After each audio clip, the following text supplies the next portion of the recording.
had our cladding ripped off and remediated pretty much after Grenfell. I believe we were one of the first buildings in the Peabody estate to have been remediated this quickly. And after that point, we assumed everything was fine and there would be no issues for us to move onwards, want to sell, remortgage, etc.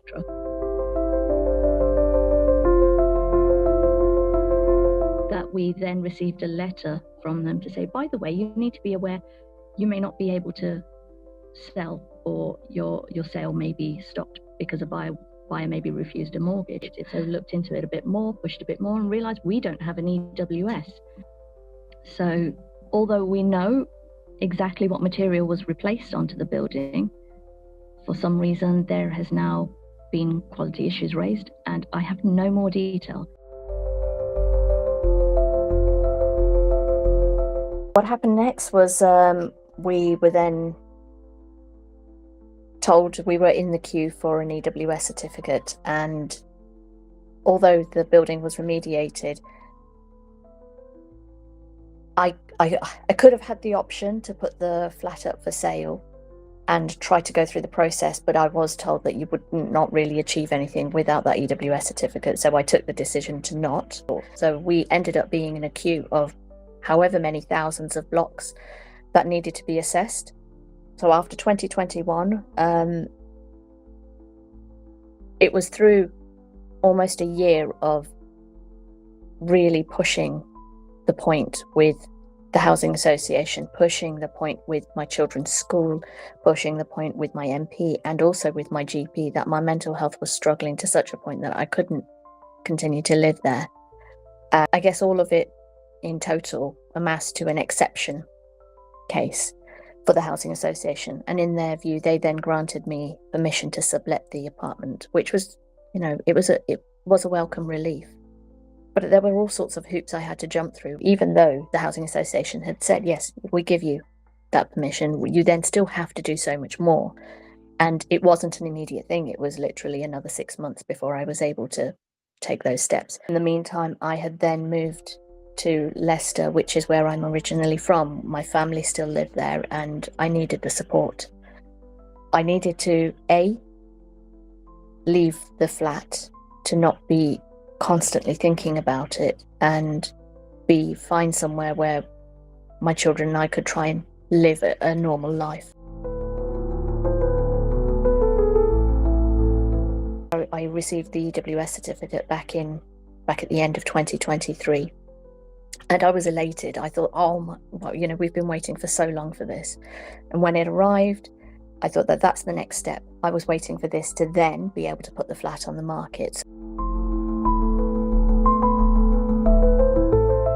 The middle of the year was when I had an offer, and then I went through the process of, getting all the legalities sorted out, all the forms signed, liaising with the buyer solicitor.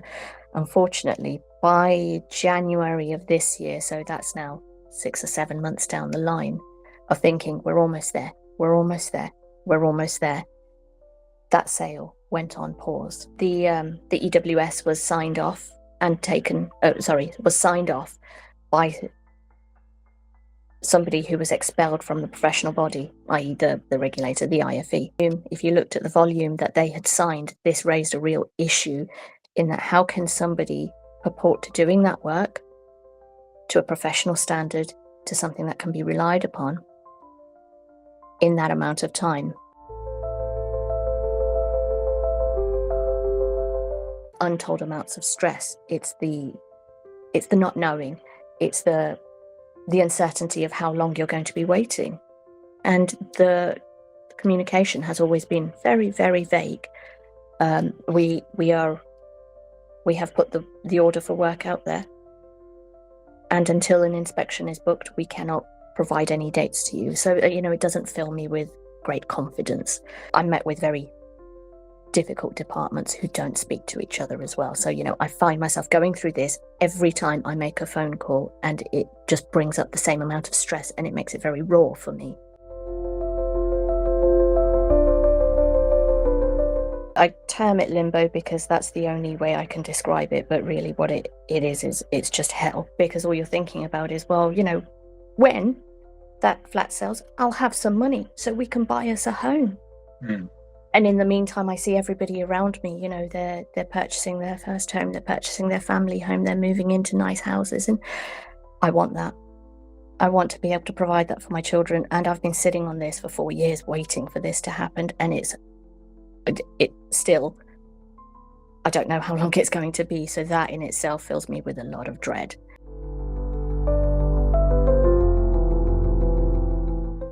Communication is a lot, and you know, I understand that a lot of the residential engagement questions came out of the review, but where is it in person? You know, I don't see anybody, I don't hear from anybody unless they want me to give them an update as to what's happening, whereas it should be the other way around.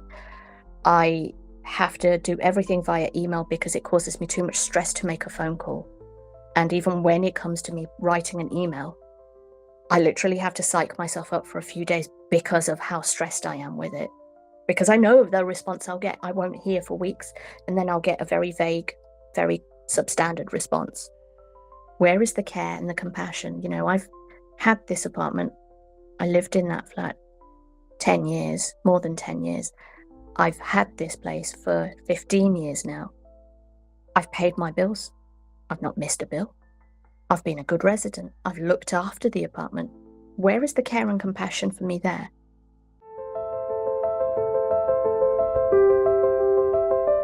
That means we're actually going to get a platform rather than creating the platform ourselves. I'm yet to see that. What I have seen is a letter, possibly on an annual basis, telling me about the inspections that have been done. That's great, you know, tick, tick, tick. That's bare minimum. What about the check-in with your residents? What about the, how are you? How can we support you better? How can we give you a little bit more of a time frame? How can we give you a process where you do not have to speak to multiple people so it doesn't cause you so much stress?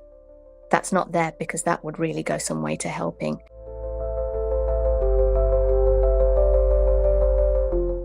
I would have liked that they took my case seriously and spoke to my case in Parliament and actually pushed for it, really pushed for it, rather than a bog standard reply on email to say, I'm taking this seriously, this is what I'm going to do about it.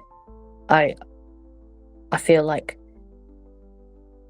I'm just being treated as one of lots and lots of the same people rather than seeing how individual my situation is, even though in the grand scheme of things, there are lots of us out there who are experiencing this. It's really a case of big dog versus little dog, or David versus Goliath, because you know they know that you can do the bare minimum in terms of the technicals and then ignore the softer side of things, which is, you know, the emotional aspect, the financial aspect. You can ignore all of that because what you have is a resident base that's crumbling mentally and do not have the strength. When you make them weak, they will not fight back. And we are so weakened by all of this mentally. I struggle to get through day by day, particularly when I've had heavy weeks and having to speak to the housing association or having to think about this. There's greed, and then there's intentional greed.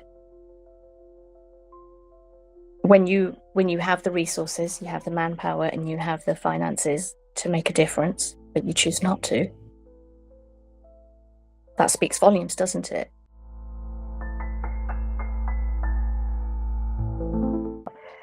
The financial impact, that is something that, you know, if I were to add up over the last 4-5 years and what I think is going to happen over the next maybe 1 to 2 years, that is so great.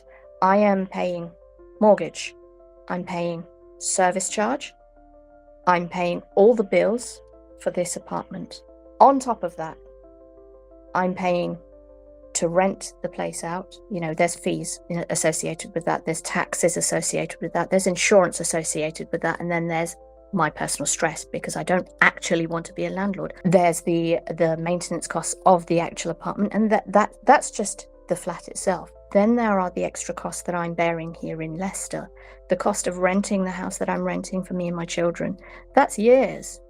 And if you think of what I could have put into a mortgage for an actual home for us, this is ridiculous. I'm incurring nearly 5 years of this cost when I didn't need to. this was not a fault of my own. You could have helped me out here. You could have really made a difference. I'm in this situation trying to get out of it, but I'm bound legally. I cannot go and put myself down for another mortgage, because having a shared ownership mortgage means that you cannot put your name on another one. And it makes me feel that I'm even more trapped. So I literally cannot do anything until this place is sold. So I have to sit and wait and incur the costs, and I'm taking on all of the risk. The housing association take on none, because they get the proceeds on their share when this flat sells. I cover their legal bills. I cover all the costs of my solicitor and anything else that needs to be done. It just feels wholly unfair. This system is built against me and against other residents like me. Well, I filled out a leaseholder deed of certificate 2 years ago, and as far as the government guidelines were concerned, I think it was it 4 weeks, 6 weeks, or 8 weeks? But that's how long you wait to get details from your landlord. That didn't come until well after the deadline. However, I did receive it, and what I did receive was a description of the building, the materials that were used on the building, and that's the first time that I saw how things had changed. I mean, now seeing that document, I have assurance. But how many residents are living in this situation where they've been asking for, well, what kind of assurance can you give us? And in my situation, I did ask for that kind of just a confidence. And the housing association didn't give that to me. It was just a blanket email to say, yes, we have gone through inspections and the building is now deemed as safe. Or you can look at, say, the fire risk assessment, and that's as much information as you're going to get. But even the fire risk assessment and the report didn't give that level of detail that I actually wanted to see. It's not forthcoming unless you ask the right questions in the right manner. But very few people know how to do that. I certainly didn't.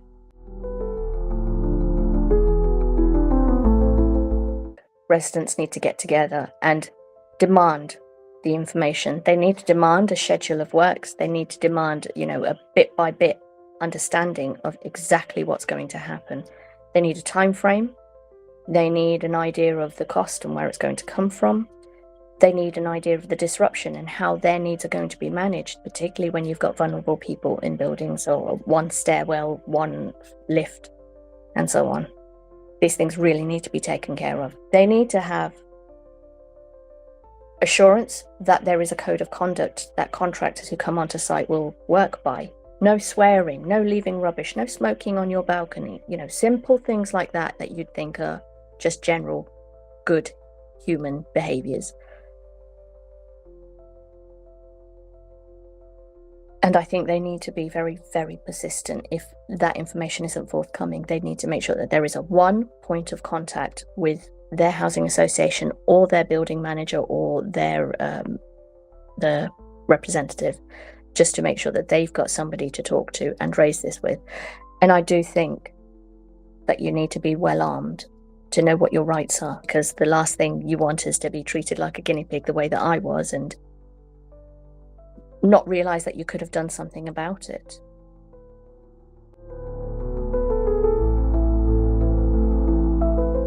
What happened at Grenfell, it shouldn't ever happen again. But until we see criminal convictions of people, not companies, people, where they did wrong, and they intentionally did wrong, thinking that they were too far removed from, what's happening down at resident and ground level, that's where the real change is going to come.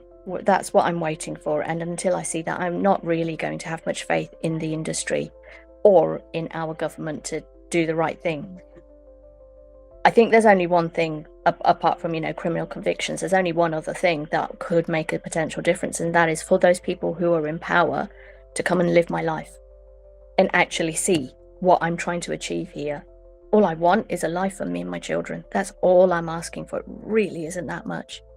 I don't want, something extravagant. I just want to get on with my life. And it could be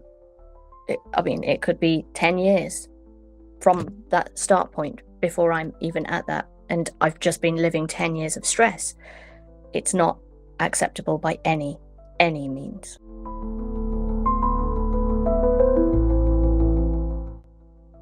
So where that leaves us now is we are back to square one, back to where we were in 2021. And we ended up having to rent a home in Leicester, and that's currently where we are today. So as you can see, nothing's really moved on for me.